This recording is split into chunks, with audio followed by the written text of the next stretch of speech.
Thank you, thank you. Watch the Benita show, baby. It's what's happening. Yeah, tell them who you are. Beetle Bob, hipster of the music scene, shaking it up on the dance floor. Whenever you see me, it's a swinging shindig, baby. Thank you.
I was probably introduced to Beetle Bob the same way that a lot of people are, sitting in a club, watching a band, so suddenly this guy in this crazy suit jacket or whatever walks up to the stage, completely barren dance floor, sets his drink down and just starts doing this really wild, bad dance.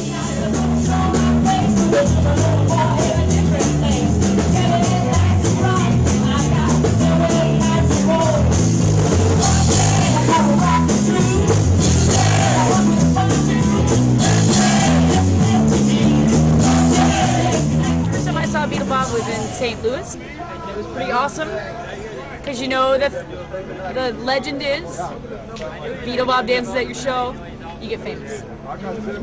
So I'm expecting the fame any day now, any day. One of the amazing things about Beetle Bob is he supposedly goes and sees live music just about every night of the year. He hardly ever misses a night. The last time that I stayed home without going to a concert was Christmas Eve, December 24th, 1996. Well, first of all, when I say seeing a concert, I don't mean coming to a club or a venue and seeing 30 minutes of a band and saying, okay, that counts. To me, that would be kind of cheating, you know. For instance, if there's 3 bands at a club, that's the entire show, you got to see at least 2 bands and half of the other set of the third band to call it a concert.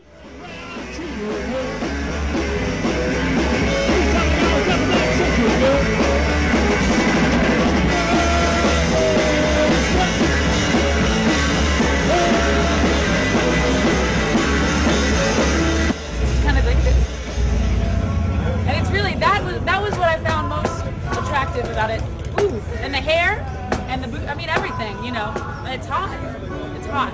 So. A lot of the stuff is just moves that are just a spur of the moment. I'll just do them, you know, but it's basically a combination of a lot of different 60s elements, as well as just, you know, like I said, dancing to the beat of your own drummer.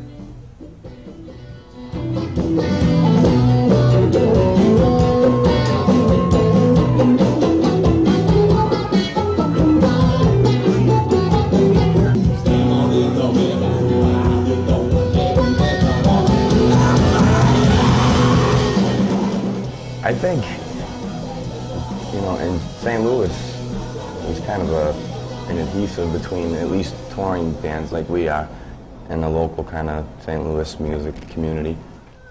It's sort of like what a roux is to Creole and Cajun cooking, you know. It's not something that the influence is immediately apparent or visible, but if you were to eat Creole or Cajun food and the roux was not there, it wouldn't taste the same. It would not be the same thing. Well, it's good to have somebody that's a champion, you know, that drawing inspiration for what you're doing, and then, in a sense, giving it back.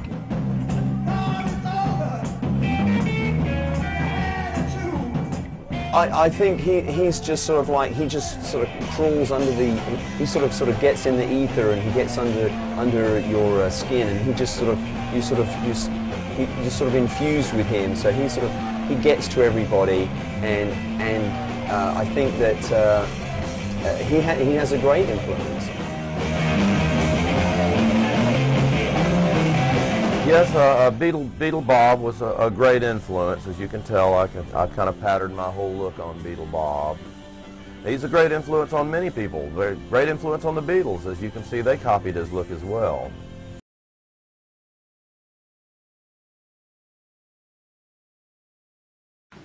Oftentimes when an organization succeeds or fails, they say it's a leadership issue. For decades, we've become so fixated on the discussion on the topic of leadership. Organizations spend thousands of dollars training a fraction of its employees on critical leadership skills. And sometimes they will barely mention, if at all, leadership development. But the truth of the matter is, we fulfill both roles simultaneously. The followership role is just as vital, just as critical as being a leader. Leadership is all about followership. Former chairman of the Joint Chiefs of Staff, General Colin Powell, he said, leadership is all about followership. You aren't really a leader if no one is willing to follow you. He said, that's not rocket science, but in this day and age,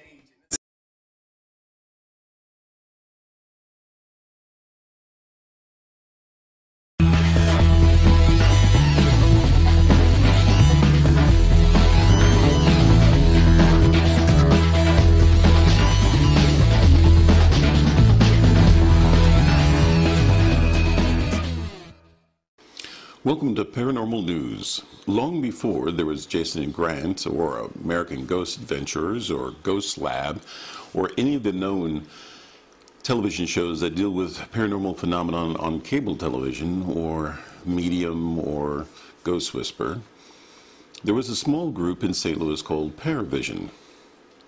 Paravision in 1997 was able to break the barrier to actually videotape ghosts. They've been the world leader ever since. Since 2000, Paravision has increased its capability to videotape life forms that are not associated with ghosts, and you'll see that in this film today. In this segment, we'll call it fairies, or unknown life forms. These life forms have never been videotaped before. Even though they appear to be such as guardian spirits, we've not seen anything like this in our existence. These fairies could be guardians to this neighborhood, but whatever they are conscious and they are aware. This is not a plant or a silkweed or whatever. This is basically electrons that can only be seen in the infrared spectrum. This little fairy seems to be coming back a couple of times, but as you'll notice, he is slightly out of focus, but everything else in the background is in focus. We don't know where these fairies come from or what they do, but they appear to be guardian spirits, if we can call them that, but they've never been videotaped before. This is a ghost that just comes by to say hi, and you'll notice that it's a round, solid, white orb, which is technically consciousness in its magnetosphere, outside of the human body. This ghost is well aware that it can see us as well as we can see it, and it will dodge in and out just to say hi.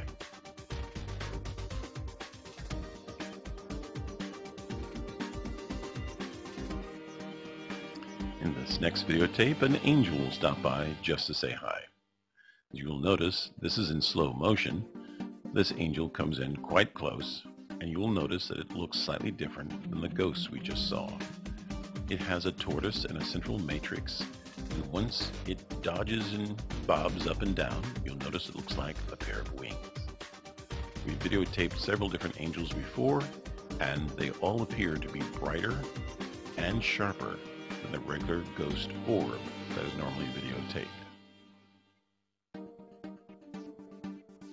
And we'll see this clip again. This is an angel that comes up very close just to say hi. just so we can videotape it.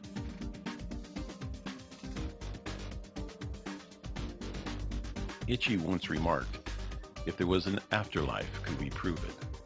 And Paravision has been able to prove, time and time again, that consciousness can easily exist in frequencies we cannot see with the human eye, but it actually is conscious. I'm Michael Lynch. This has been your Paranormal News.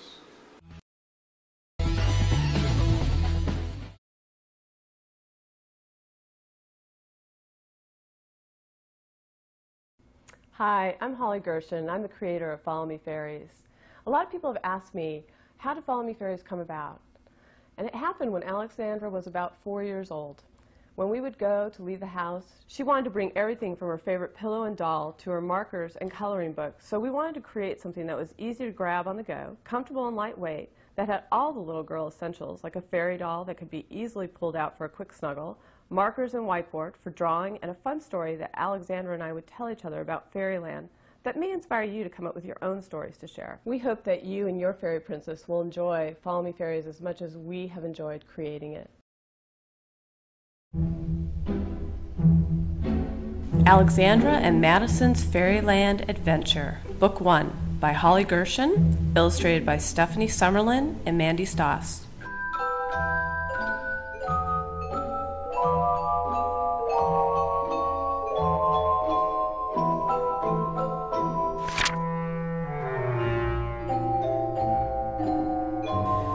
It was late, but Alexandra and Madison were still talking and laughing in bed. Sleepovers are exciting and fun. Who needs to sleep? The girls said. They were too busy telling each other fantastic stories about castles and kings, princesses and fairies, and lands far away. Madison's mommy was not amused. Girls, you must settle down. It is very late. I will lay down with you until you both close your eyes. With that, Madison's mommy put her head down on the pillow and immediately fell asleep. Not a moment later, a shimmering light began to fill the room. It surrounded the girls, becoming so bright that Alexandra and Madison had to squeeze their eyes shut and cover their faces with their hands to keep the light out. With their eyes closed, their ears perked up. They could hear something. What was that sound? It sounded like the smallest of wings fluttering all around them, and even tinier bells. Opening their eyes, they were greeted by two beautiful fairies, Logan, the fairy of laughter, and Tamar, the fairy of friendship. As the girls squinted into the brightness which surrounded the fairies, Tamar and Logan presented them with magical glasses. The glasses transformed the girls into fanciful fairies. I can't believe it, we have wings, Alexandra said. And fairy dust, and look at our dresses, exclaimed Madison. The girls flew around the room, laughing and admiring each other. The fairies beckoned the girls to follow them. Up and out of Madison's room they went until at last they were in the land of the fairies. It was even more beautiful than either Alexandra or Madison had imagined. There were flowers growing everywhere, or shall we say floating everywhere, since they appeared to grow out of thin air. Chocolate chip cookies clung to all the trees, and the flowing river was pure grape juice. The fairies danced and sang, eating cookies, drinking juice, and picking flowers.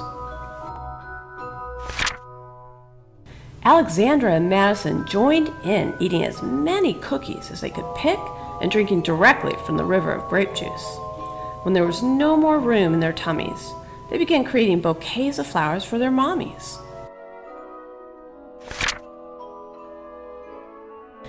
With the weight of the flowers in their arms and the fullness of their tummies, the girls were beginning to get very sleepy. As the last tulip was chosen and each bouquet perfectly made, the girls settled in by the river for a nap.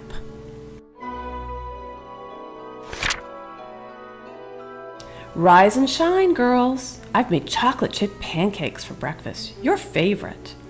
The grape juice is on the table and the sun is shining brightly. It's another beautiful day for my fairy princesses, said Madison's mommy as she opened the window blinds.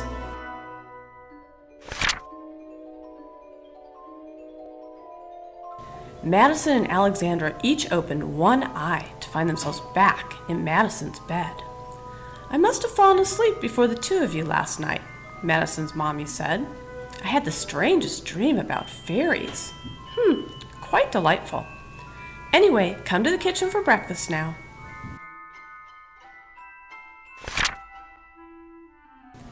Alexandra and Madison dragged themselves out of bed. Oh, how full their tummies were. Could their dream have been real? They looked at each other and then looked down at the bed.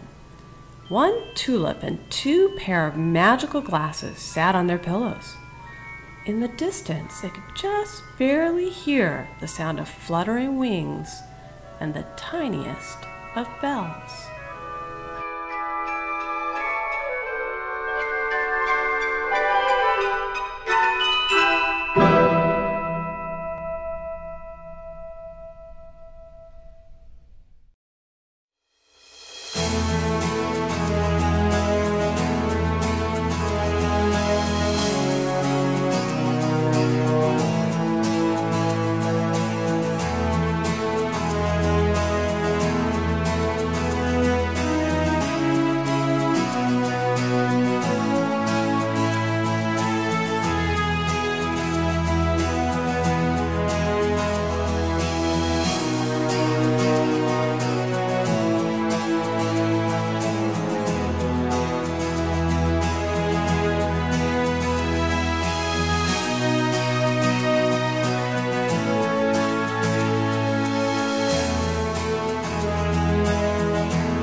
He's never heard it yet, but I call Doug the battle troll. I mean, he just, Really long horn. I like y'all.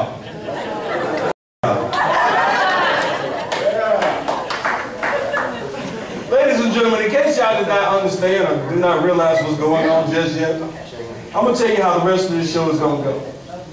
It's kind of like the other day I walked out of my house. I got this neighbor lives next door to me named Miss Johnson. I love Miss Johnson. Miss Johnson is about 80,000 years old. Sweet lady goes to church 8 days a week. I swear she's in Jesus' faith fire.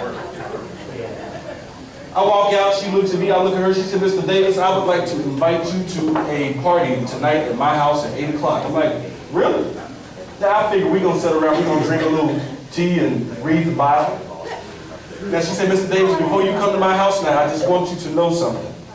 There might be some cussing, there might be some drinking, there might be some fighting, there just might be some sex. I'm like, ooh, Miss Johnson. Well, as you can tell, I'm a cowboy, so don't too much faze me. I looked her straight in the face. I said, Miss Johnson, I'll be at your party tonight. I'm not worried about those conditions, but what should I wear to your little party? She said, baby, I don't give a shit. It's just gonna be me and you.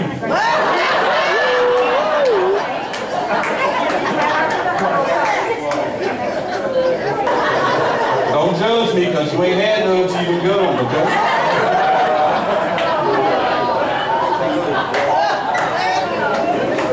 Oh, I ain't even got started yet. You know what, I'm so glad about one thing. I'm so glad that we are past the holidays and everything, because I'm not a big holiday guy. I like Thanksgiving to see I'm single, so only thing I buy for holidays is Tupperware.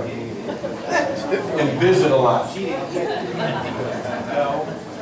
Yeah, that's not meant to be funny as a chick. I can't afford to do a lot of business because right now, crack is cheaper than gas. No, it's the truth.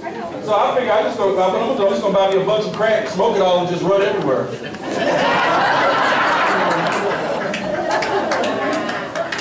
But then we got Thanksgiving. What they got? Tell me something. How many of y'all do that Black Friday shopping thing? Clap if you do the Black Friday shopping thing. You do that? Okay, cool. Yeah, all right. Kill yourself. Because it's bullshit. I'm gonna tell you why. You stand outside of Best Buy all night wearing 3 pairs of pants, 3 shirts, a football helmet, and some combat boots, trying to buy 1 computer for $299. You ain't got shit else to do with your life. You got to do what I do. Get up the next morning, about noon. Eat another piece of pecan pie. Stroll down to Best Buy. Check out what everybody else is buying until you find what you need in somebody else's basket. Then follow them to the car. No, y'all understand? My son opened up that PlayStation 3 on Christmas. He's like, Daddy, this is so cool. I really appreciate this, but why does it have fingernail scratch marks down the side of the box? I told him.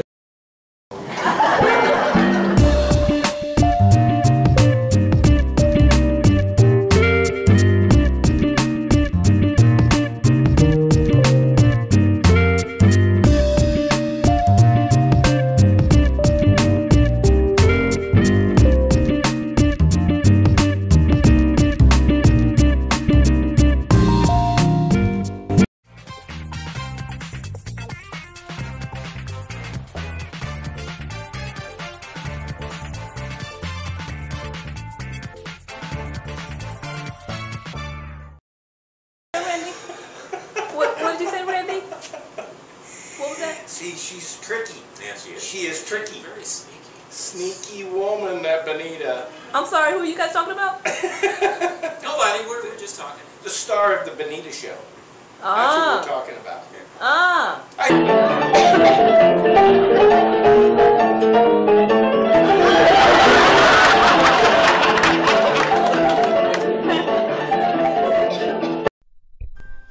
The Rue Lafayette, originating in Paris, France, and now right here in the good old US of A, in the heart of St. Louis, Missouri. The Rue Lafayette is a great place for dining and entertainment.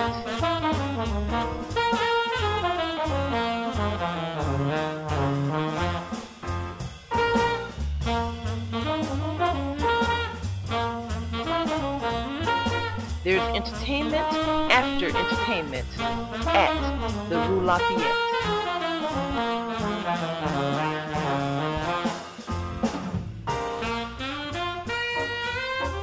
Owned by Araceli Kopt-Loft Zimmer, you get some great socializing, great parties,